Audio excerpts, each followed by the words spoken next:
Good morning student.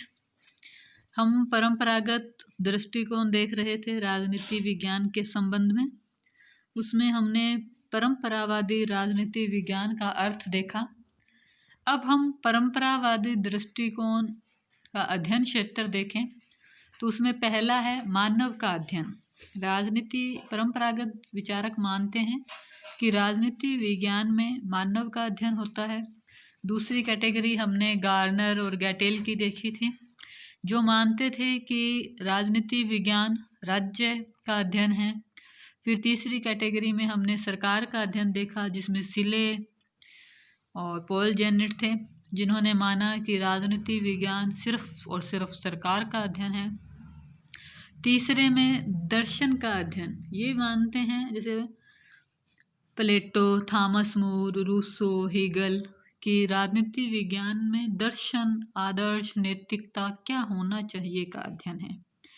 फिर है अंतर्राष्ट्रीय संबंध, दो या दो से अधिक देशों के राजनीतिक, आर्थिक, सामाजिक, पारस्परिक संबंधों का अध्ययन है।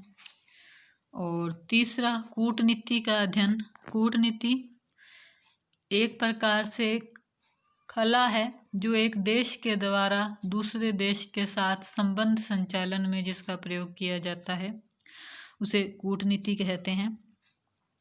और तीसरा है अंतर्राष्ट्रीय विधि का अध्ययन। अंतर्राष्ट्रीय विधि है वो ग्रेशियस का उसमें काफ़ी योगदान है।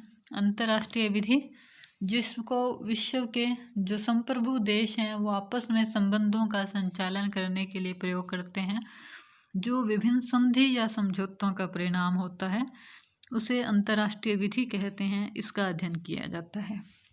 अब हम देखते हैं परंपरागत दृष्टिकोण की विशेषताएं। तो परंपरागत राजनीति विज्ञान है वो काल्पनिक और आदर्शी है। परंपरावादी राजनीति विज्ञान में राजनीतिक संस्थाओं के बारे में कल्पना कर ली जाती है।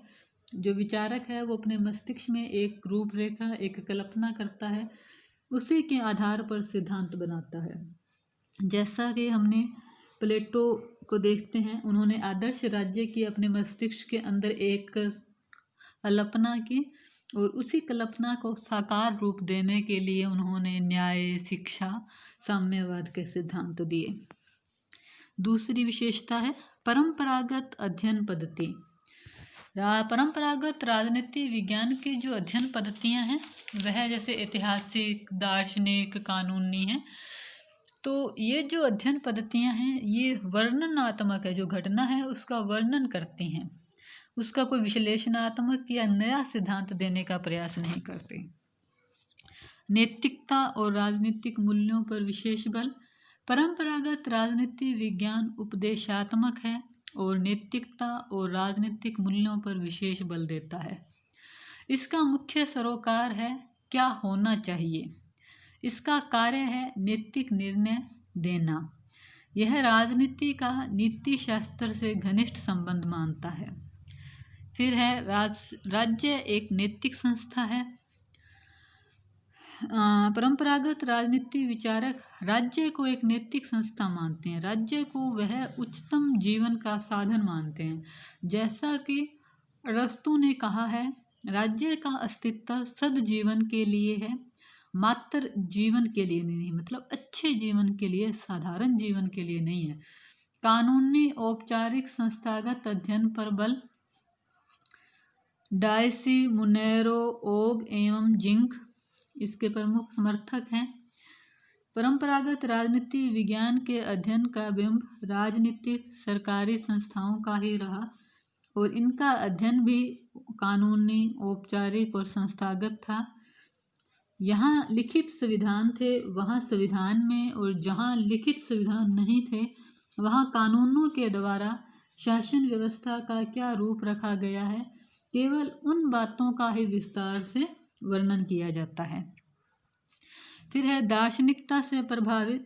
परंपरागत राजनीति विज्ञान का बहुत बड़ा भाग दर्शन शास्त्र से प्रभावित है। परंपरागत राजनीति विज्ञान दर्शन शास्त्र की उपशाखा के रूप में देखा जा सकता है। यह क्या होना चाहिए पर बल देता है। ये मानता है कि राज्य का आधार शक्ति नहीं इच्छा है। दर्शन है वो राजनीति विज्ञान का एक अभिन्न अंग बन चुका है।